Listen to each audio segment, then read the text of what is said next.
السلام عليكم ورحمة الله تعالى وبركاته. مرحبا بكم معنا في هذه الفيديو. اليوم غادي نشوفوا تصحيح امتحان اللغة الفرنسية لمباراة توظيف الأساتذة بالنسبة للتعليم الابتدائي دورة يناير 2018. نبداو بلا première partie de l'épreuve اللي فيها le texte et que c'est M.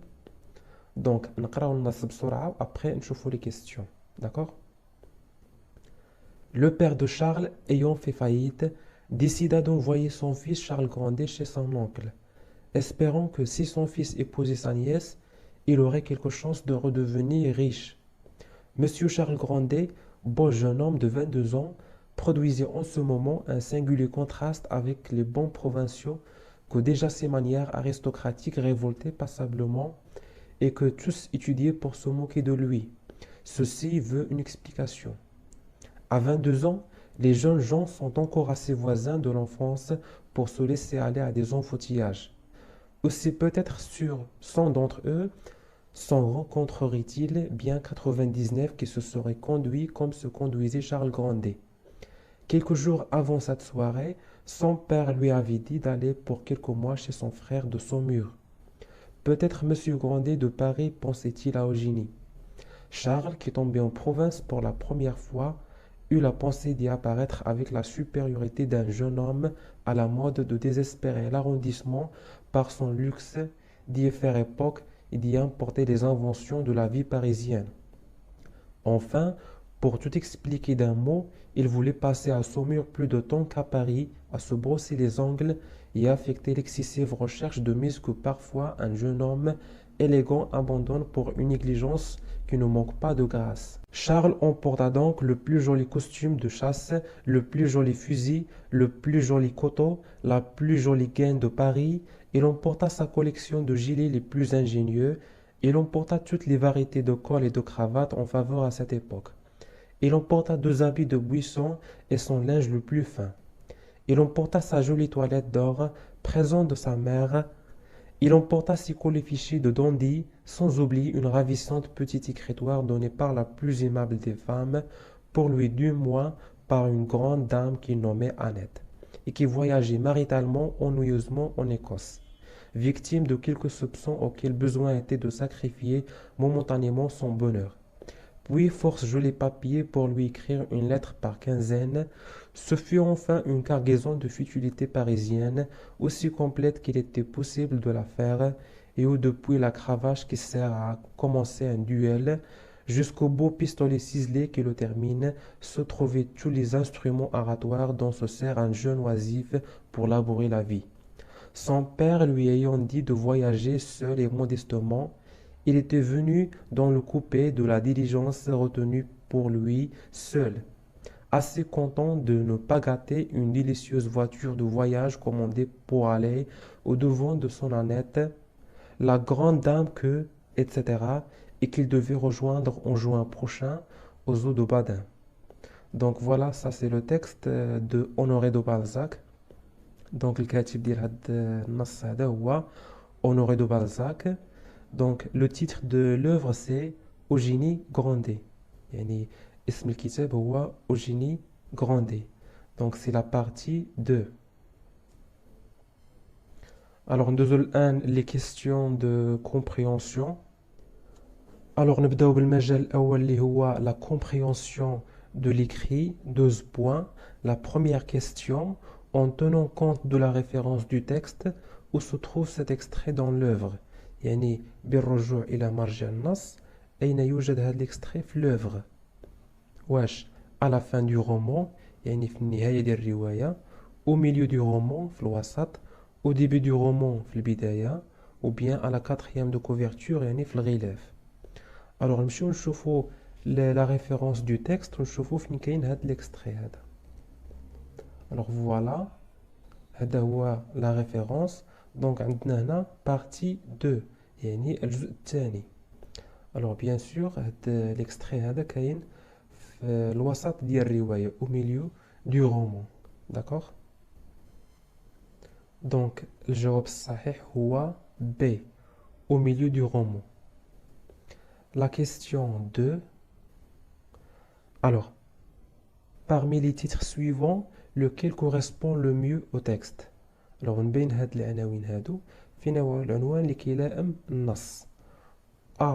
Voyage de Charles de Paris aux eaux de Badin. B. Voyage de Charles de Paris à Saumur. C. Voyage de Charles de Saumur à Paris. Ou bien D. Voyage de Charles des eaux de Badin à Paris. Donc, il a لاحظتوا في هاد لي تيتر هادو كاملين عندنا فيهم فواياج دو شارل، يعني السفر ديال شارل. وإلا مشينا للنص غادي نلقاو أن شارل سافر من باريس لسومور. Voilà. Donc, quelques jours avant cette soirée, son père lui avait dit d'aller pour quelques mois chez son frère de Saumur. يعني الأب ديالو قال ليه يمشي عند خوه لسومور لهاد المدينة هادي. D'accord. Donc, الجواب الصحيح هو B. Voyage de Charles de Paris à Saumur. La question 3. Alors, d'après le texte, quel sentiment la description de Charles Grandet peut-elle produire chez le lecteur؟ يعني انطلاقا من النص شنو الشعور اللي يقدر ينتج لنا الوصف ديال شارل غراندي عند القارئ؟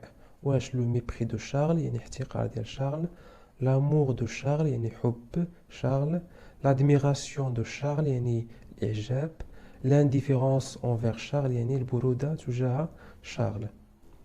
دونك الا مشينا شفنا في النص غادي نلقاو لو ميبري دو شارل يعني احتقار شارل. Voilà. Donc عندنا هنا et que tous étudiaient pour se moquer de lui. يعني كلشي كيدرس باش يحتقروا. D'accord. Se moquer de lui.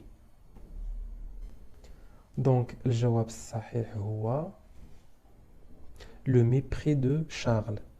A. ندوزو السؤال الموالي. Alors 4. Dans le dernier paragraphe du texte, quel est l'effet recherché par l'emploi excessif de la répétition et de l'énumération؟ يعني في الفقرة الأخيرة من النص شنو هو الأثر المبحوث عنه بالاستعمال المتتالي ديال la répétition et de l'énumération؟ واش la marginalisation du personnage يعني التهميش ديال الشخصية، valorisation du personnage يعني كنعطيوها قيمة، ridiculisation du personnage يعني الاحتقار ديال الشخصية، أو félicitation du personnage يعني التهنئة ديال الشخصية. Donc bien sûr في الفقرة الأخيرة من النص عندنا la ridiculisation du personnage يعني احتقار ديال الشخصية. Donc الإجابة C. La question 5. Quel est le type de discours est employé dans cette phrase?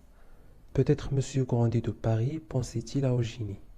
Alors شنو هو le type de discours اللي استعملنا في هاد la phrase هادي؟ واش discours direct, discours indirect ou bien discours indirect libre. Alors نمشيو نشوفو شنو هو le discours direct ou le discours indirect. Donc voilà. Alors بالنسبة le discours direct, les paroles sont rapportées encadrées de guillemets. يعني كيكونوا مأطرين بلي guillemets comme elles ont été prononcées يعني كيف ما تنطقوا. On place 2 points après le verbe introducteur. يعني كنديرو les 2 points après le verbe introducteur. Donc le verbe introducteur يقدر يكون dire, demander, ajouter, etc. Alors مثال, le réceptionniste a dit. Alors voilà le verbe introducteur. 2 points, on ouvre les guillemets, كنفتحو les guillemets, le petit déjeuner est servi entre 7h et 9h. Donc هذا هو le discours direct. Alors le discours indirect. Les paroles sont rapportées dans une proposition subordonnée. On ne trouve plus les signes de ponctuation comme le discours direct. يعني ما كنلقاوش هاد لي guillemets ou les 2 points في le discours indirect.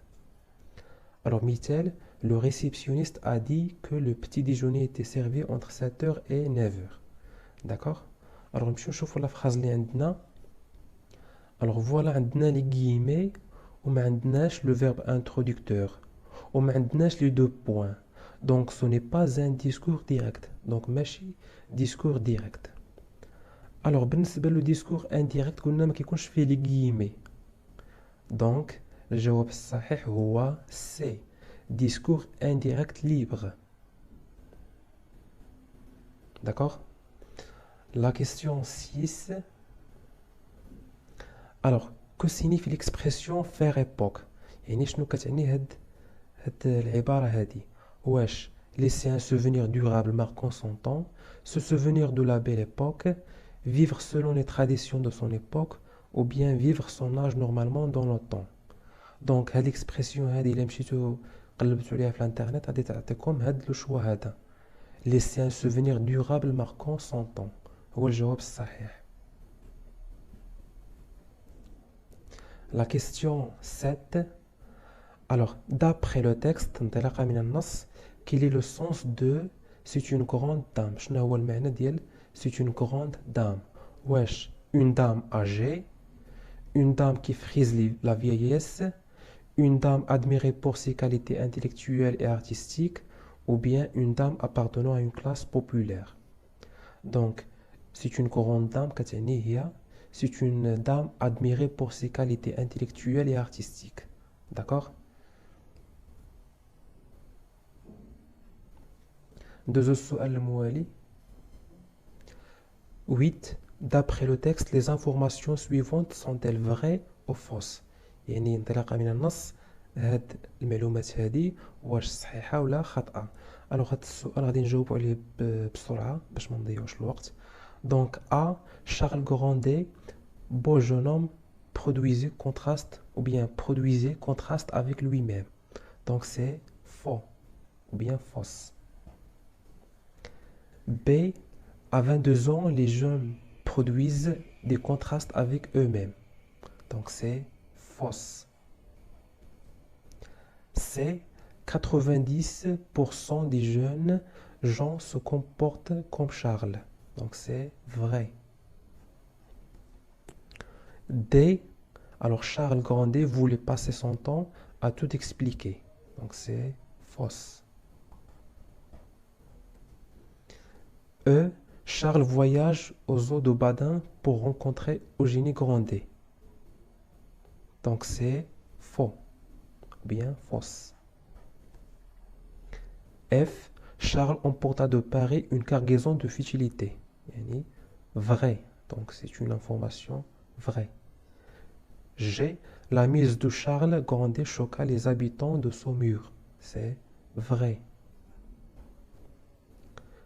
Charles Grandet eut un sentiment de supériorité. C'est vrai. D'accord? Alors, ندوزو الآن المجال الثاني اللي هو la langue. 20 points. La question 9. De quel mot l'adverbe maritalement est-il dérivé؟ يعني من أي كلمة من هاد الكلمات هادو l'adverbe maritalement مشتق. واش ماري, martial, maritime ou bien marin.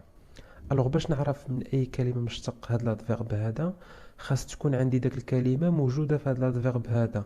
يعني نلقى الحروف ديالها في هاد l'adverbe. Alors نمشي نشوف martial. واش عندي في l'adverbe؟ نو ما عنديش. عندي marital. maritime واش عندي في l'adverbe؟ نو ما عنديش. marin حتى هي ما عنديش. ماري عندي في l'adverbe. دونك الجواب الصحيح هو A. ماري. Alors ماري هو الزوج. داكوغ؟ و l'adjectif هو marital. داكوغ؟ ندوزو السؤال الموالي. Alors la question 10. Quelle est la figure de style employée dans cette phrase? Il emporta une cargaison de futilité. يعني كيرفع واحد الحمولة تافهة. داكوغ؟ Alors نمشي نشوف l'antithèse. Alors antithèse هي مثلا كيكونوا عندي جوج كلمات متضادين في اون فراز في واحد الجملة. واش عندي هنا جوج كلمات متضادين؟ نو. نمشي نشوف لا بيرسونيفيكاسيون. الوغ لا بيرسونيفيكاسيون هي التشخيص. مثلا كنعطي الصفات ديال الانسان كنعطيهم مثلا شي جماد او شيء ما. داكوغ؟ باغ اكزومبل كنقول لو سوليي سوري. الشمس تبتسم. نورمالمون الانسان هو اللي كيبتسم ماشي الشمس. داكوغ؟ واش عندي هنا بيرسونيفيكاسيون؟ نو ما عنديش. ميتافور. ميتافور هي كندير مثلا تشبيه ولكن sans outil de comparaison. ما كيكونش داك l'outil de comparaison. داك comme, semblable, pareil. ما كتكونش. D'accord? هي la métaphore. واش عندي هنا métaphore في هاد la phrase? Non, ما عنديش. L'exagération. Alors l'exagération هي المبالغة. Alors تقدروا تلقاو l'exagération ou bien l'hyperbole. D'accord? Alors إلا مشيت لهاد la phrase هادي كنلقى واحد المبالغة. D'accord? Il emporta une cargaison de futilité. يعني كيحمل واحد الحمولة تافهة. Alors cargaison هما دوك لي مارشانديز اللي كيهزوا لي باطو. D'accord? هما دوك السلع اللي كيهزوا لي باطو كيكونوا تقال بزاف. D'accord? Alors, on peut pas dire une cargaison de futilité, d'accord? C'est une exagération. هي مبالغة. Donc, الجواب الصحيح هو C. La question 11. Relié par une flèche chaque élément de la colonne A au terme qui le désigne dans la colonne B. يعني صل بسهم. Alors, نمشي لهاد la colonne B. عندي les antonymes, les homonymes, les pseudonymes, les synonymes et les paronymes. Alors نبدا بلي زومونيم. لي زومونيم هما الكلمات اللي كيتنطقوا فحال فحال عندهم لا ميم برونونسياسيون. الوغ فين هما هنا الكلمات اللي عندهم لا ميم برونونسياسيون؟ دونك هما سي سان سان. داكوغ عندهم لا ميم برونونسياسيون. لي بارونيم. الوغ لي بارونيم هما الكلمات اللي قرابين في لا برونونسياسيون عندهم واحد لا برونونسياسيون قرابين بعضياتهم في لا برونونسياسيون. الوغ عندي هنا entendre attendre. دونك الى لاحظتوا هاد الكلمات هاد جوج كلمات قرابين في لا برونونسياسيون. داكوغ دونك سو سون دي بارونيم. الوغ لي سينونيم هما المرادفات. داكوغ الوغ فين هما الكلمات هنا اللي سو سون دي سينونيم؟ الوغ عندي هنا en d'autres termes, autrement dit. الوغ هادو سو سون دي سينونيم. D'accord? Alors, en d'autres termes, autrement dit, هي بعبارة أخرى. D'accord? بقى ليا pseudonyme et antonyme. Alors, antonyme هما الأضداد. D'accord? Et pseudonyme هما مثلا كنعطيو واحد اللقب لشي شخص ما. D'accord? Pseudonyme. Alors, عندي هنا assouvir, affamer. Donc, شبع, جاع. D'accord? Donc, ce sont des antonymes. D'accord? Deuxième la question 12. Quelle figure de style est utilisée dans cette phrase? يعني شمن figure de style استعملنا في هاد la phrase هادي. Un jeune oisif se sert des instruments oratoires pour labourer la vie. يعني واحد الشاب عاطل عن العمل كياخد الأدوات الحرث باش يحرث الحياة. دونك هنا واش استعملنا la métaphore, l'hyperbole, la comparaison ou bien la métonymie. Alors نشرح لكم هاد لي 4 figures de style avec des exemples باش تفهموا مزيان. دونك بالنسبة la métaphore و la comparaison راه نفس الشيء هي التشبيه. داكوغ ولكن كاين فرق. الفرق هو ان la comparaison كيكون عندنا لوتي دو comparaison كتكون أداة تشبيه بحال كوم. دونك هنا قلنا أحمد est comme un lion. أحمد بحال شي سبع. داكوغ comme un lion. Par contre la métaphore ما كتكونش عندنا أداة تشبيه sans outil de comparaison. Donc exemple أحمد est un lion. D'accord? هذا هو الفرق ما بين la métaphore و la comparaison. C'est clair? Alors بالنسبة la métonymie c'est le fait de remplacer un mot par un autre mot qui le désigne. بالعربية هي كنعوضوا واحد الكلمة بكلمة أخرى كتعنيها. داكوغ مثلا كنقول لك j'ai bu un verre. شنو كتفهم؟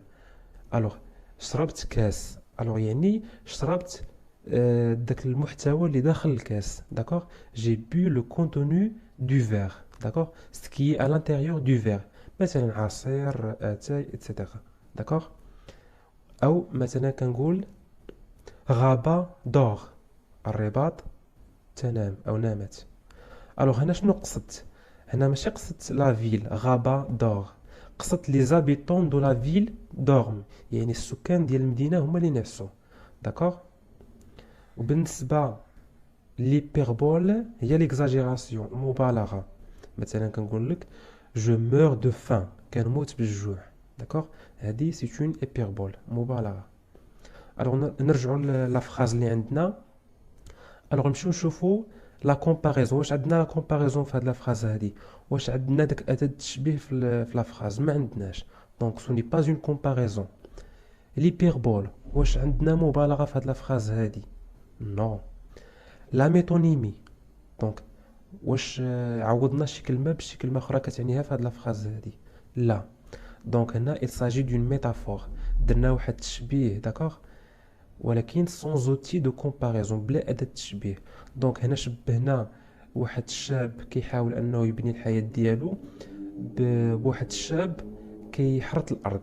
داكوغ سي سا لا signification de la phrase. دونك لا بون ريبونس الإجابة الصحيحة هي A. Deuxième la question suivante.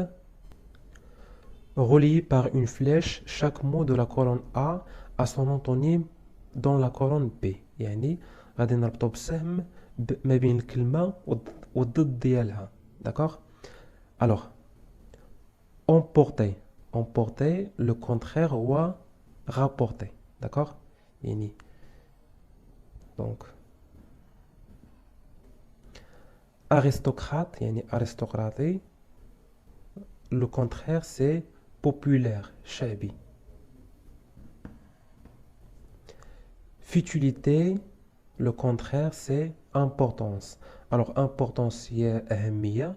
futilité هي تفاهة. avare. avare هو شي واحد مثلا بخيل. d'accord le contraire c'est généreux يعني كريم. La question 14. De quelle comparaison s'agit-il dans cette phrase? Charles emporta le plus joli costume de chasse. Alors, je mets une comparaison de la phrase.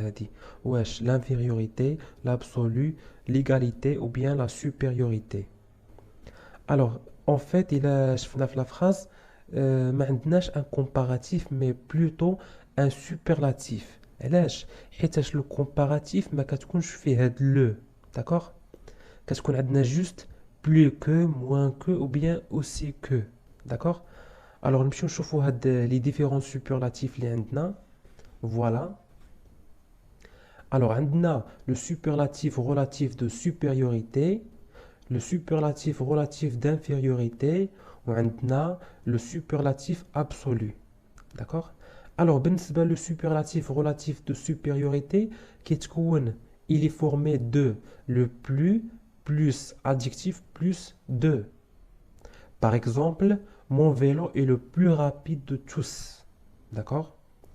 Le superlatif relatif d'infériorité, il est formé de le moins plus adjectif plus de. D'accord?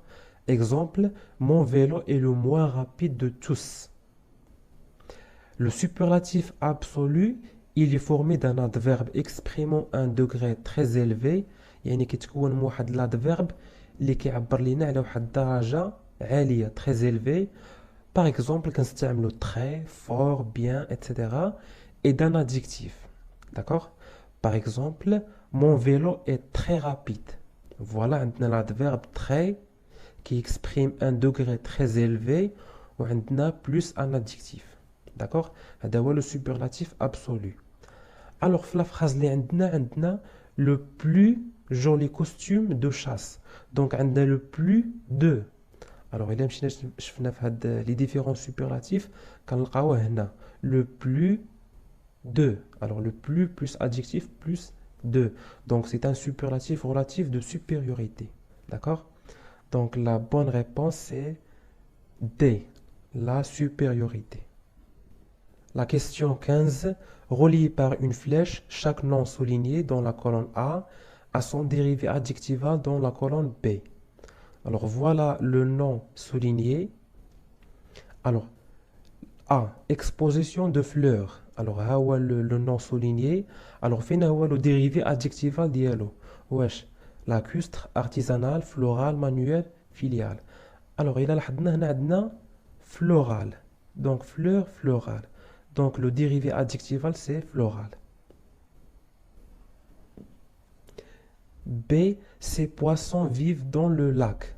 Alors, fin un lac. Donc, adna 1, lacustre. Donc, le dérivé adjectival ou lacustre. L'amour de fils et des filles. Alors, fils, fille. Fin adna fille ou bien fils. Donc, adna 5, filial. D'accord? Donc, le dérivé adjectival c'est filial. D, travail à la main, yani billet à la main. Donc, finalement, M, manuel. Voilà. 4. C'est manuel. C'est très facile. Nous la question suivante. Alors, de quel type de subordonné s'agit-il dans cette phrase? Les jeunes gens sont encore assez voisins de l'enfance pour se laisser aller à des enfoutillages. Alors, wesh عندنا la subordonnée de cause, la subordonnée de but, la subordonnée de conséquence, la subordonnée de concession. Alors, هنا في هذه la phrase هذه عندنا assez pour. وهاد assez pour كتكون في la subordonnée de conséquence. D'accord? Donc, الجواب الصحيح هو la subordonnée de conséquence. وإلا شفنا في la phrase قالوا لنا les jeunes gens sont encore assez voisins de l'enfance يعني قراب من الطفولة. Donc la conséquence هو pour se laisser aller à des enfoutillages يعني غادي يقوموا بأعمال طفولية. هذا هو la conséquence. La question 17. De quel type de subordonné s'agit-il dans la phrase suivante? Une grande dame qui nommait Annette lui a donné une écritoire. Alors, est-ce qu'il s'agit d'une subordonnée complétive, une subordonnée relative, une subordonnée de cause ou bien une subordonnée de conséquence? Alors, on rejoint la phrase. On dit une grande dame qui nommait Annette lui a donné une écritoire. Alors, on va la phrase. On dit une grande dame, c'est la proposition principale. Il nommé Annette lui a donné une écritoire, c'est la proposition subordonnée. Ou que c'est un subordonnant. Alors, la proposition subordonnée. Qu'est-ce qu'il complète?